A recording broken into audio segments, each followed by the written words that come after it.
Ballyedmond, which is a quiet townland in Midleton, County Cork, is nestled in the heart of Ireland's picturesque countryside.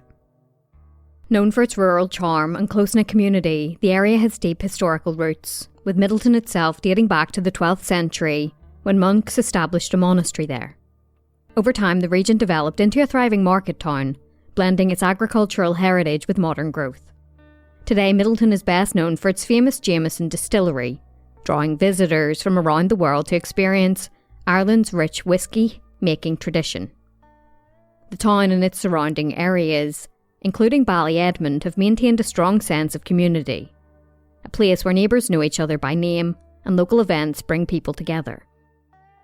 But in the winter of 2005, the people of Ballyedmond united in a way they never had before.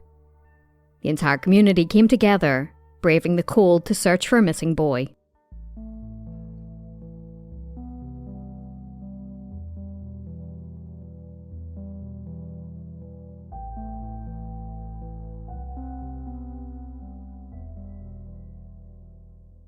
Robert Holohan was the kind of boy who brought warmth into any room that he entered. At just 11 years old, he had an energy that was infectious.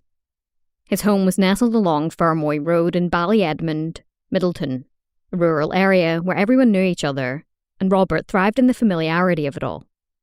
He was the eldest child of Mark and Magella Holohan, a big brother to Emma, 8 years old, and Harry, 4 years old. It was a role that Robert took seriously, as much as an 11-year-old boy could. Mark was a hard-working builder who put in long hours to provide for the family, while Magella had grown up in the community and worked as a dental nurse. As for Robert, he was a familiar sight around Midleton. He was an outdoorsy child, happiest when he was out in the fresh air, cycling with his friends, rollerblading until the sun dipped behind the hills, or kicking a football around the yard. He was also a talented athlete, especially in football and hurling, and he beamed with pride when he won a medal for the Under-11 football championship.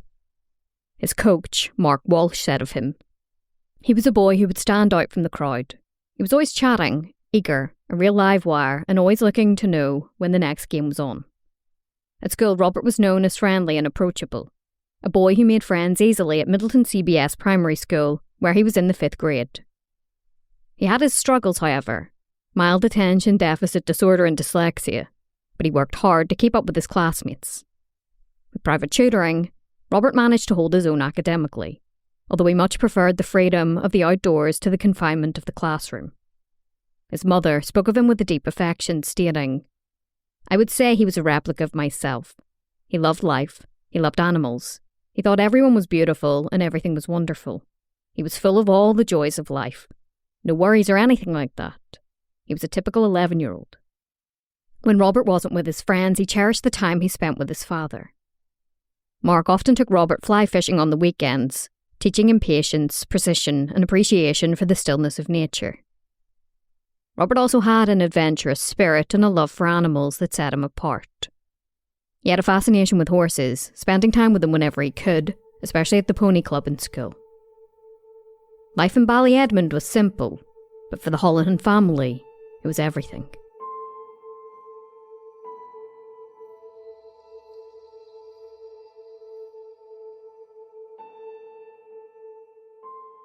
On Christmas of 2004, Robert got all of the gifts that he wanted. His favourite was his brand new BMX bicycle. He was off for the holidays and every day was spent outside, showing off his newly earned tricks. The 4th of January was no different. Robert had a lunch of soup and a sandwich, and at around 2:30 p.m. he told his mother he was taking his bike and visiting a friend who lived nearby. He promised that he would be home for dinner. A couple of hours later, Magella called her son and told him to come home because dinner was almost ready. The sun had already dipped beyond the horizon, and the temperatures were dropping as 5 p.m. rolled around. Robert was expected to be home, but dinner time came and went, and he was a no-show. Magella called her son several times, but it went straight to voicemail. She later recollected. "I said, 'Robert, come on, give me a buzz.' I rang him 5 or 6 more times before I started panicking." It was now pitch black, and Robert was afraid of the dark. Mark had since returned home from work, and he started searching the area for his son. Magella stayed at home calling up all of Robert's friends, but none of them had seen him. As the minutes stretched into agonising hours, worry settled deep in their chests. Mark scarred the roads Robert often cycled on, checking every shortcut, every possible route his son could have taken. The glow of his flashlight cut through the night, revealing only empty roads and the quiet rustling of the trees. Majella's hands trembled as she redialed Robert's number again and again, praying for him to pick up the phone, but it only remained silent. By 8 p.m, the Holahans knew that something was wrong. Robert wouldn't have willingly stayed out this late, especially with the cold creeping in. A sinking dread filled the house as they decided it was time to call the Gardaí. The once peaceful neighbourhood of Ballyedmond was soon alive with movement. Neighbours joined the search, their voices echoing through the night as they called Robert's name. Flashlights flickered in the darkness, scanning ditches, backyards and laneways. But Robert was nowhere to be found.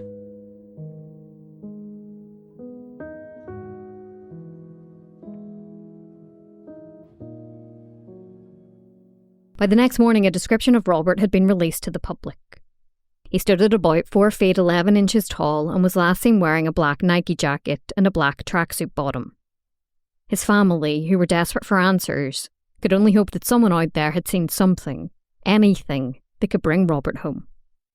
The search for Robert was headed by Superintendent Liam Hayes, with a dozen Gardaí enlisted to assist in the operation.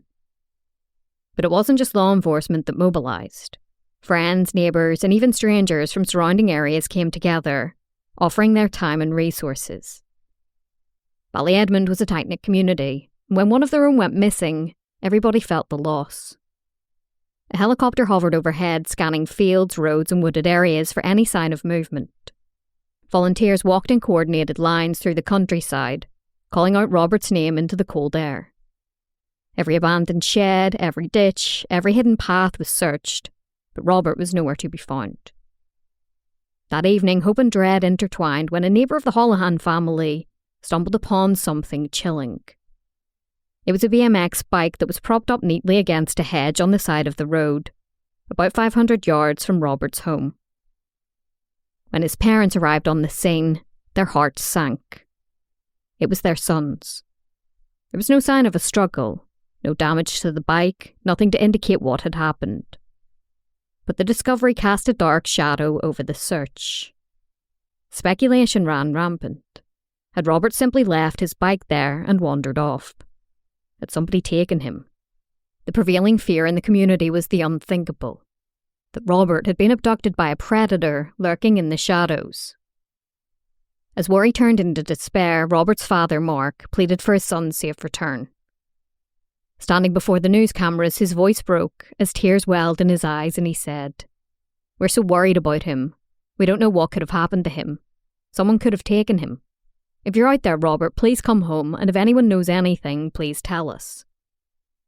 Mark and Majella clung to hope, refusing to believe the worst. But with each hour that passed without a sign of their son, their fears grew heavier. Gardaí worked on the theory that Robert may have been abducted. Ports and airports were closely monitored in case an abductor attempted to flee the country with him. As officers scanned crowds and checked passenger logs, Gardaí divers and soldiers joined in the search efforts on the ground. Dense woodlands were combed methodically, searchers trudging through thick foliage with their eyes fixed on the ground, looking for any clue. A shoe, a jacket, even a single footprint. But there was nothing. Other than his bicycle, Robert had vanished without a trace. It was as if the earth had opened up and swallowed him whole.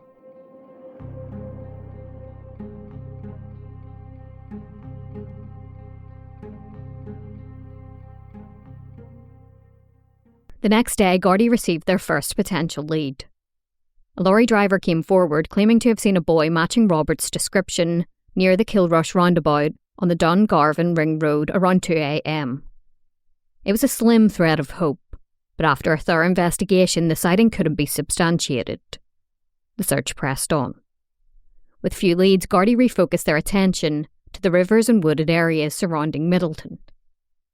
These locations had already been searched, but with no tips coming in and no other direction to follow, they decided that a second look was necessary. By the second day of searching, desperation had truly set in. Every passing hour without Robert only deepened the sinking feeling in his parents' hearts. Superintendent Hayes made another public appeal for help, and the response was overwhelming. Thousands of volunteers flooded the area, travelling from all across Ireland. There were so many people that the traffic backed up for over 2 miles on the narrow country roads. Dennis Cronin, one of the volunteers, spoke with the media and said, "A few of us from Macroom Anglers and a few of the Kanturk lads have come down. We all know Robert's father Mark from the fishing, so we wanted to help out." Local businesses also did their part. Cafes and restaurants donated food and water to searchers, while print shops churned out missing person posters free of charge. Despite the dreary weather, the search pushed forward.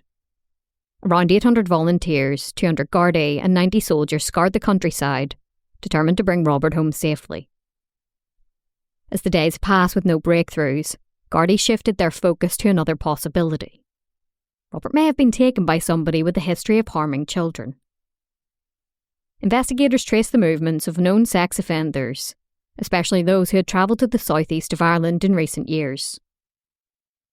One source revealed an unsettling trend. He said, "They came to Cork because they thought security wasn't so strict on ferries and they would not have to give their names like you do on the airlines." Among those that Gardaí wanted to question was Raymond Hewlett, a suspected child killer with a long history of sexual crimes in England. Hewlett was known for luring children to his car by asking for directions. Once they got close, he would place a rag soaked in chemicals over their mouths. He'd been in Kinsale a few years earlier, but he disappeared before authorities could arrest him. Every known sex offender was questioned, but no useful information surfaced. Still, the prevailing theory now was that Robert had indeed been abducted. Superintendent Hayes addressed the growing fears publicly and said, "It's obviously a possibility that we have to consider. We can't rule it out, particularly after spending 3 days of intensive searching without finding any trace of Robert."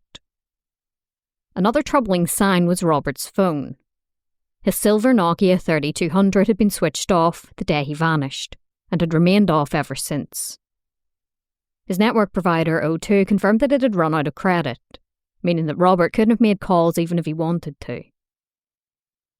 By the 4th day, Gardaí officially announced that Robert may have been taken by somebody that he knew. But his parents weren't so convinced. They believed that due to his ADHD diagnosis, Robert was more likely to trust a stranger and could have gone off with somebody he had never met before. For Robert's family, time had become a blur. The days dragged on, each one heavier than the last. They wanted to hold on to hope, but the weight of uncertainty was unbearable. At this point, Mark expressed a heartbreaking truth. He stated, "We still think it's a 50-50. There's been a massive search going on in the area, so we're beginning to feel that if it was a hit and run, or if somebody had murdered him, he would have been found by now. The simple fact is that he hasn't been found. That's what's giving us faith that he's still alive. We're hoping that he's inside a house with somebody at this stage, that he's unharmed, and we're just praying that Robert will show up alive here."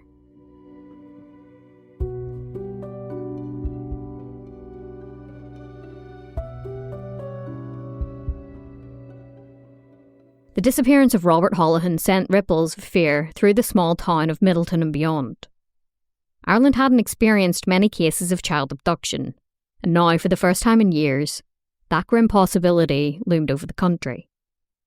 Streets that were once filled with children's laughter had fallen eerily silent. Parents who had once felt comfortable letting their children roam freely now gripped their hands tightly. The shift was palpable. One local parent captured the town's unease and said, "Everyone is fearful for their children's safety at present. No one wants to let their children out of their own, fearing there is a pervert out there who may have snatched Robert. This was always regarded as a safe town, and now there's a feeling of fear everywhere." As the days turned into a week with no significant leads, Gardaí needed to reignite public interest in the case. They believed that someone somewhere had seen something crucial, but might not have realised its importance. In an effort to jog memories and generate fresh leads, Gardaí staged a reenactment of Robert's last known movements on the 12th of January. They found a boy who closely resembled him, and dressed him in the exact clothing that Robert had been wearing when he vanished. The boy then cycled an identical BMX bike up the isolated lane near Robert's home, retracing the exact route he would have taken that fateful afternoon. The idea was that perhaps somebody had seen Robert, or someone with him, but dismissed it as unimportant. By bringing those visuals back to the forefront, Gardaí hoped to stir a forgotten memory or encourage somebody to come forward. The fear in Midleton continued to grow, and with no answers, the unthinkable possibility settled over the town. Robert might never be coming home.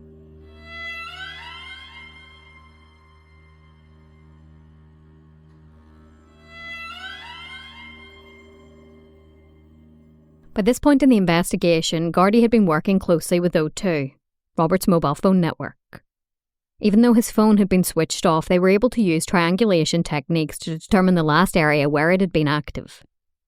About 2 hours after he disappeared, his phone last pinged in the vicinity of Inch Strand, a remote stretch of beach on the Dingle Peninsula, around 12 miles from his home. This location puzzled Gardaí. Inch Strand wasn't somewhere Robert should have been. During the summer, the beach was a popular destination, bustling with tourists, surfers, and families enjoying the scenic coastline. However, in the depth of winter, it was a different world.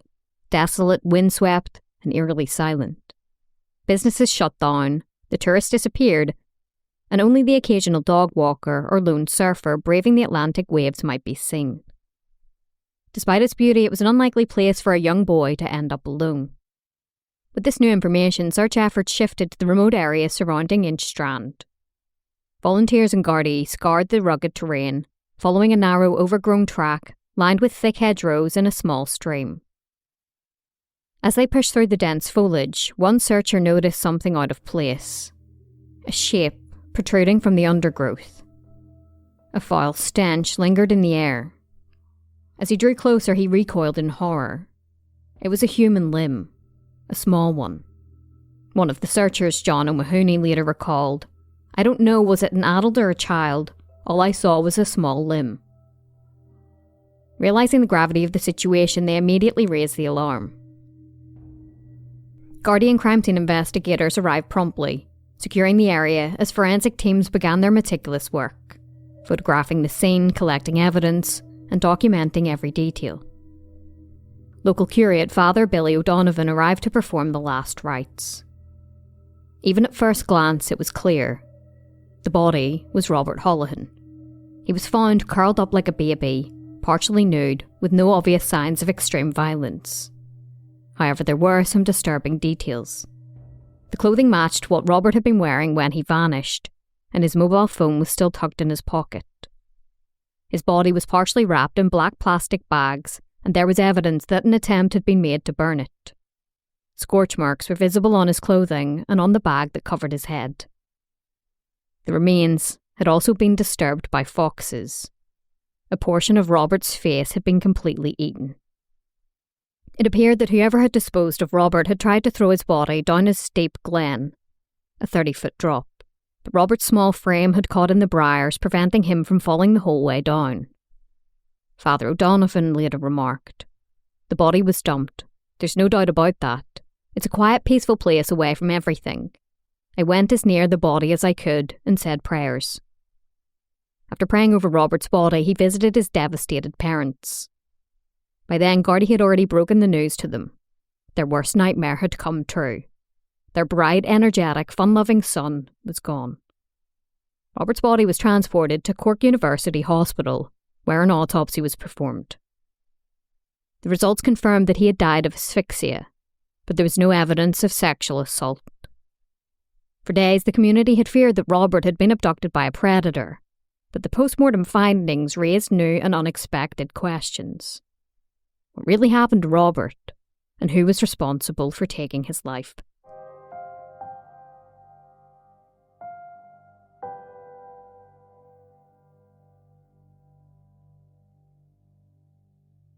Ireland was already on edge before Robert's body was discovered, but now the fear and paranoia reached a new level. Child abductions and murders were rare in the country, with former Detective Inspector Jerry O'Carroll stating, "This is only the 4th abduction and murder of a child in Ireland in 35 years. He attributed this rarity to Ireland's tightly knit communities, explaining, "Even our cities are divided up into tiny villages." Parents were gripped with terror, worried that a child killer was lurking among them. Many refused to let their children play outside until the killer was caught. One devastated parent told the media, "We all hoped he would be found alive. Now we have to come to terms with the fact that he was murdered." Another added, "This is like something you hear in a horror movie. Everyone's finding it hard to come to terms with the fact that such a horrendous act could take place here in our community. A killer's on the loose and everyone is terrified for their children."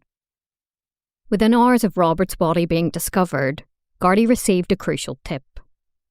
A local man reported that he had seen somebody washing car mats on the beach near where Robert's body was discovered. The witness, who was a windsurfer, had noticed the man doing this the previous weekend.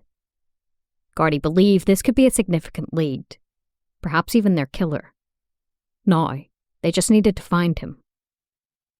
On the 15th of January, thousands of people gathered at the Church of Holy Rosary to say their final goodbye to Robert.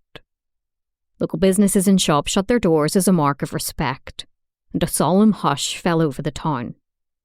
Robert's grandparents arrived first, followed by his heartbroken parents Mark and Magella, who escorted his small white coffin up the aisle. During the service, Father O'Donovan shared a conversation he had with Robert's mother. "Magella told me Robert would have loved this, being the star of the show.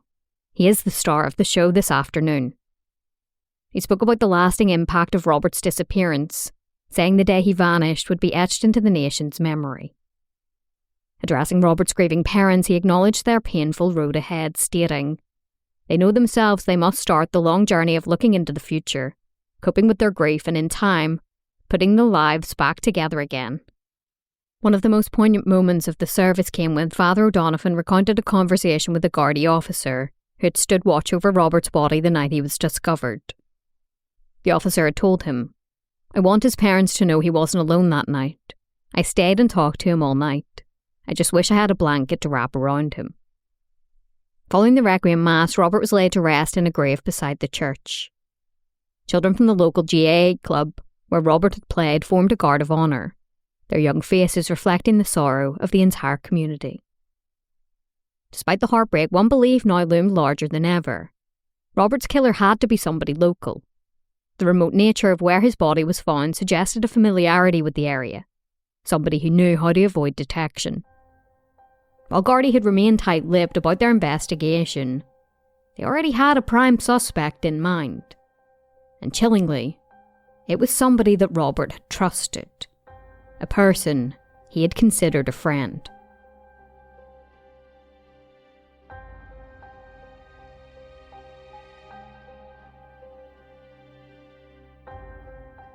Wayne O'Donoghue was a 20-year-old engineering student at Cork Institution of Technology. He lived next door to Robert and his family. Despite the age gap, he and Robert had formed a close bond. Magella, Robert's mother, later recalled, "Robert adored Wayne. He looked up to him as if he were an older brother." They spent a lot of time together, frequently playing soccer in the backyard, and O'Donoghue had even built a treehouse for Robert. Every couple of weeks, O'Donoghue would drive Robert and his friend to Midleton in his Fiat Punto, a trip that was approved by their parents. Magella remembered, "The two young ones loved when he brought them down for a DVD. I think Wayne treated them to McFlurries and ice cream in McDonald's." In the days following Robert's disappearance, O'Donoghue was a regular presence at the family's home, appearing to be a concerned neighbour. Magella recalled offering him a cup of tea, to which he reassured her, "Don't worry, we'll find him." At first, his involvement didn't seem like that of a caring friend, but as the investigation progressed, Gardaí began to notice some strange behaviour. During the search, O'Donoghue approached a volunteer with Irish rescue dogs and asked if bloodhounds could still pick up a scent if a body had been in a car or submerged in water. He also showed an unusual level of curiosity about the search operation, persistently asking where the volunteers were planning on searching next. He even followed them to Inch Strand, where he requested they point out the exact locations they had already covered on a map.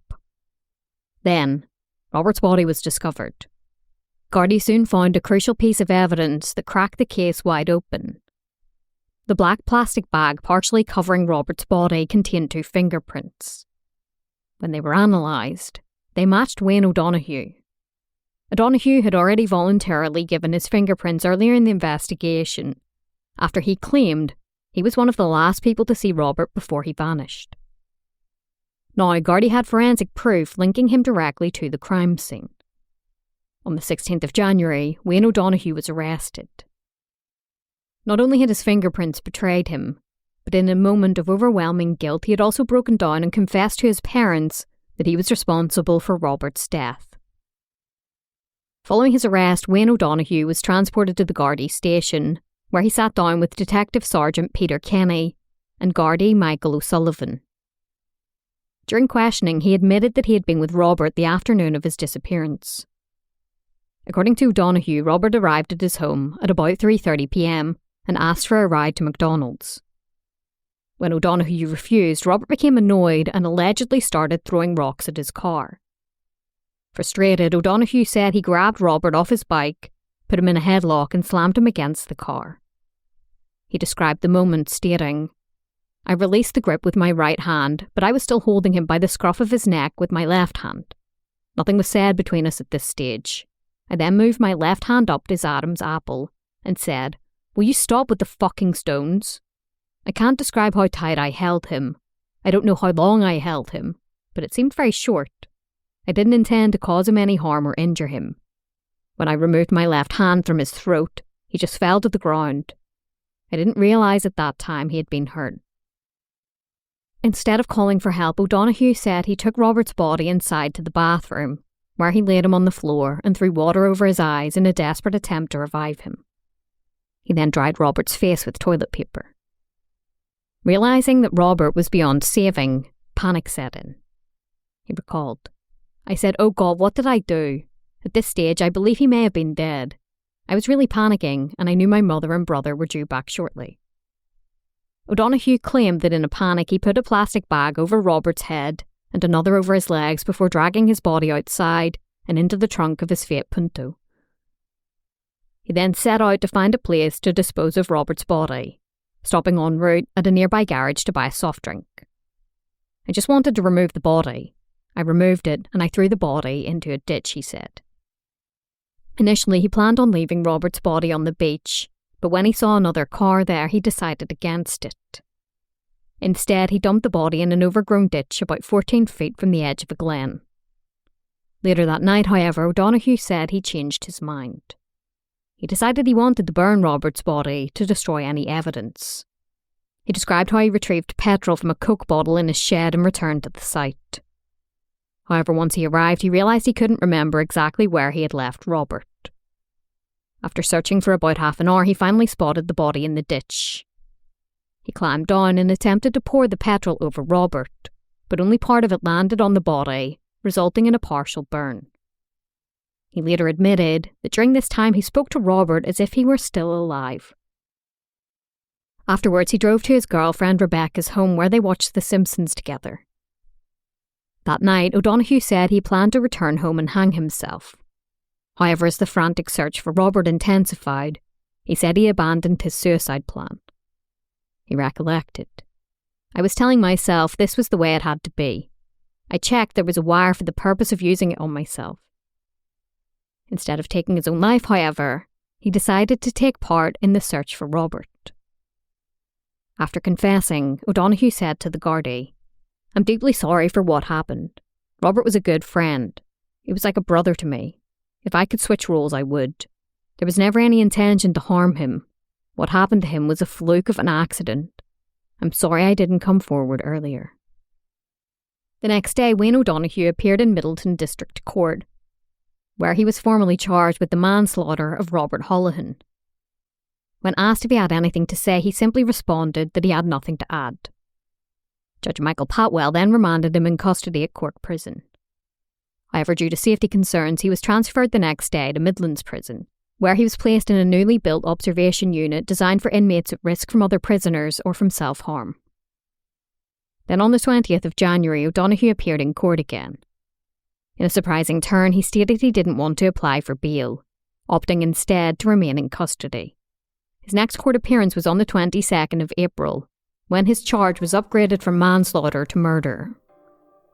When asked for a plea, he replied bluntly, "No thanks, This set the stage for his upcoming murder trial.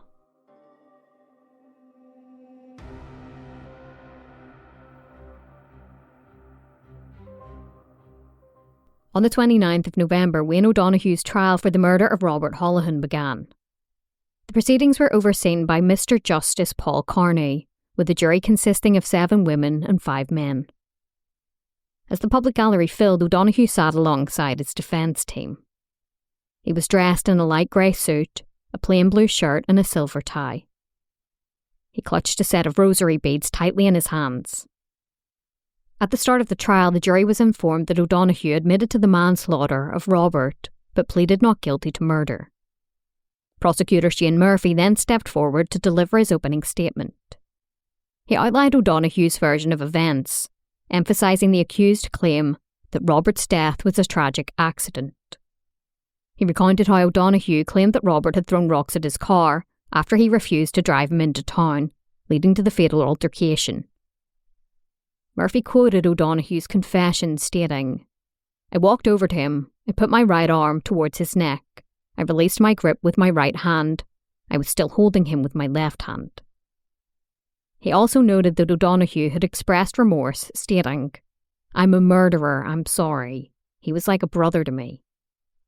However, the prosecution argued that O'Donoghue's actions following Robert's death, including his attempt to cover up the crime, dispose of the body and even burn it, showed a level of calculated intent rather than panic. Murphy then presented forensic evidence linking O'Donoghue to the crime. His fingerprints were discovered on the black plastic bags that had been used to wrap Robert's body. Before concluding, Murphy posed a crucial question to the jury.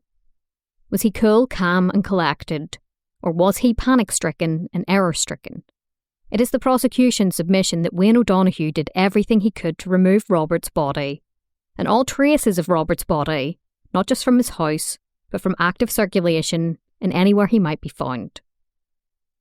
The first witness of the trial was Midleton Holohan, Robert's mother.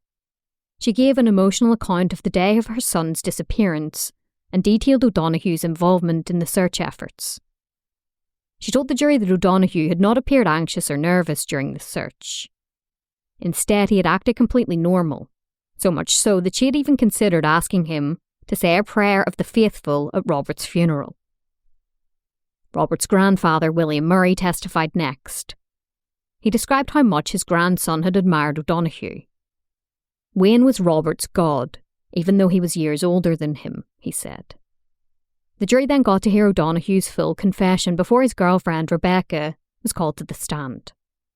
Rebecca described their relationship as deeply affectionate, stating, "I loved Wayne to bits then, and I still feel the same. Wayne always treated me like a queen." She revealed that O'Donoghue would often take her on drives near the spot where he had disposed of Robert's body. On the night of the murder, she said, he acted completely normal. However, she did notice a change in his behaviour afterwards, stating, "Normally we would hold hands or Wayne would give me hugs, but it wasn't the same. I thought Wayne was upset." The second week of the trial brought crucial forensic evidence. State pathologist Professor Marie Cassidy testified that Robert Holohan had died within 30 seconds of O'Donoghue grabbing his neck. She explained that there were minimal and subtle injuries to the throat, including pinpoint hemorrhaging. The neck had been compressed for a sufficient time to cause asphyxiation, but the force wasn't enough to damage the larynx or break any bones. This supported O'Donoghue's claims that he had placed Robert in a headlock, but other injuries raised questions. Bruising on Robert's rib cage suggested that his body had been held down or sat on as he died. Injuries to his mouth indicated that he might have been slapped or had a hand forcefully held over his face. Additionally, bruises on his back and buttocks didn't match O'Donoghue's account that Robert simply slumped to the ground and died. In response, the defence called Professor Jack Crane, who argued that Robert had died too quickly to struggle. He explained that in Robert's case, the classic signs of defence were not apparent except for some deep bruising in the tissue area. He theorised that the shock from the sudden headlock had caused Robert's heart to slow down rapidly, leading to a quick death. Crane also dismissed the pathologist's testimony regarding the chest bruises, suggesting that they were accidental injuries from rough play rather than signs of a struggle. He stated that there was no evidence of an assault preceding the death or a violent struggle. The defence aimed to convince the jury that Robert's death was an unintentional accident rather than a deliberate act of violence. With both sides having rested their cases, the trial moved into closing arguments. Prosecutor Shane Murphy focused on O'Donoghue's actions after the death rather than the moments leading up to it. He argued that if O'Donoghue dug a hole, he spent the next 8 days very carefully filling that hole in and concealing it from the rest of the world. He urged the jury to decide whether O'Donoghue had acted with intent to kill or cause serious harm. Finally, he delivered an emotional reminder stating, "One greater tragedy that transcends all the others is Robert Holohan, a lively 11-year-old boy, had his life snuffed out." Defence attorney Blaise O'Carroll took a different approach, drawing attention to Robert's ADHD diagnosis and arguing that the jury should consider the full context of his behaviour and his relationship with O'Donoghue. He stated, "It requires you to put blinkers over your eyes and pretend the past didn't exist, then take the darkest interpretation of what happened, then to extend human nature as we understand it and remain indifferent to the particular circumstances in front of your eyes since the trial began."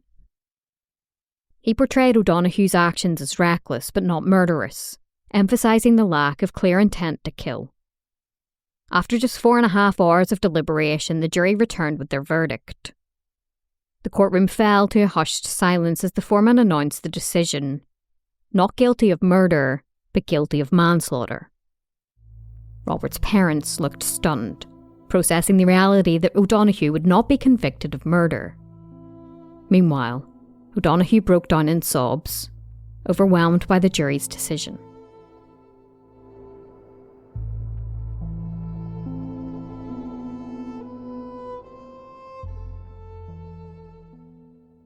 In January of 2006, Wayne O'Donoghue returned to court to be sentenced. The room was thick with tension as the judge delivered his decision. O'Donoghue was sentenced to just 4 years in prison. Gasps rippled through the courtroom. Robert's father, Mark, his voice shaking with anger, called out, "You're a disgrace, boy." Mr. Justice Carney acknowledged the gravity of the crime, but pointed to O'Donoghue's guilty plea and previous good character as mitigating factors. He stated, "Obviously young Robert's life was so precious as to be incapable of measurement in such terms. It's absolutely the case that nothing I do in any way is capable of assuaging the Holohan's grief."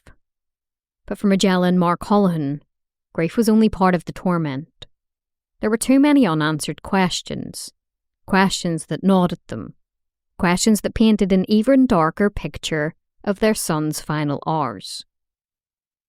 It was revealed for the first time that evidence from Robert's mobile phone suggested he had been in O'Donoghue's bedroom at 7:20 a.m. the morning of the murder, when he was supposedly at a sleepover elsewhere. Furthermore, his phone had been tampered with, photos deleted, fingerprints wiped clean. Even more disturbing, Robert had called 911 that morning. Majella revealed after the trial that an examination of O'Donoghue's car showed no signs of it being hit by stones, contradicting his account of the events. And then there was the most disturbing revelation of all. Semen had been discovered on Robert's body. Majella, her voice raw with pain and fury, demanded answers as she said, "Our doctors have told us to get on with our lives, but how can we knowing there was semen found on his body? What was my little boy doing in Wayne O'Donoghue's room at 7:30 in the morning when he was supposed to be at a sleepover? Why would a 20-year-old man contact an 11-year-old boy at 6 in the morning? Why did my little boy ring 999 that morning?" The defence scrambled to deny the implications. Attorney Frank Butner stated firmly that O'Donoghue denied that the semen was his. He stated, "Wayne denies any impropriety of any kind whatsoever with regard to that. I repeat, all relevant evidence was led by the prosecution in this particular trial. The trial was conducted quite properly." But the semen wasn't just speculation. Initially, forensic testing had matched the semen to Wayne O'Donoghue. The first sample that was taken from Robert's hand led Dr. Jonathan Whittaker to conclude the likelihood of the DNA belonging to somebody else was 1 in 70 million. But then came the second test. This time from a bathroom mat in O'Donoghue's home, where Robert's body had been placed. The second result didn't match the first, leading Dr. Whittaker to express doubts and ultimately withdraw his findings. The prosecution chose not to enter the DNA evidence at trial, leaving a gaping hole in the full story of what had actually happened to Robert. Magella and Mark were left with no doubt in their minds, however. They believed that their son had been groomed. They believed that Robert was going to expose O'Donoghue for who he truly was. But the truth, the real, complete truth, died with Robert.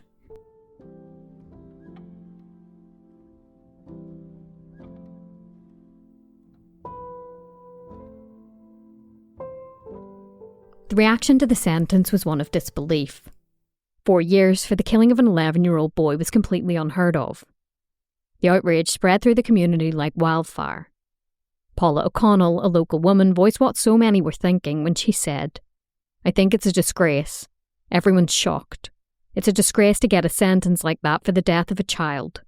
You could nearly get that for not paying your TV licence. I think he should have got 4 years for just what he put that family through after Robert died. To be so helpful to the family and so on. He should have saved the family the pain by admitting what he did. He served a year already. He'll be out in no time." For Mark and Magella, staying in their home was unbearable. Their house stood next to the place where Robert had lost his life, a constant, agonising reminder of everything that they had lost. They had no choice but to leave. The sentencing, however, did spark a movement. Thousands of people signed a petition demanding a harsher punishment for O'Donoghue. The outcry reached the courts, and in February the Director of Public Prosecutions filed an appeal, arguing that the sentence was much too lenient. But the Court of Criminal Appeal refused to extend it. Outside the courthouse, Magella stood before the cameras, her voice trembling with grief. "Our thoughts are with Robert. Our thoughts are with our beautiful little boy. We're very disappointed," she said. And then, just like that, it was over. On the 16th of January 2008, Wayne O'Donoghue walked out of Midleton's prison a free man. With a new identity and a future ahead of him, he had served just 3 years behind bars. 3 years for a life taken.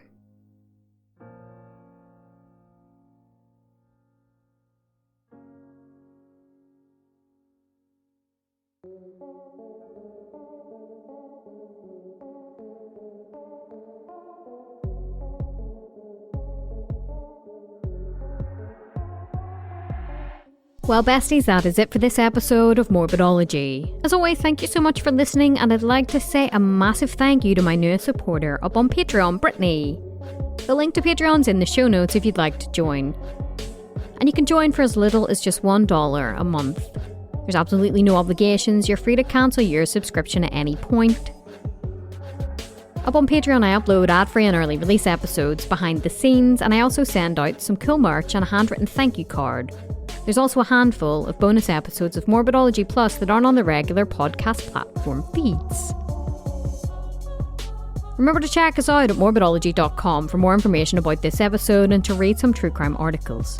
Until next time, take care of yourselves, stay safe, and have an amazing week.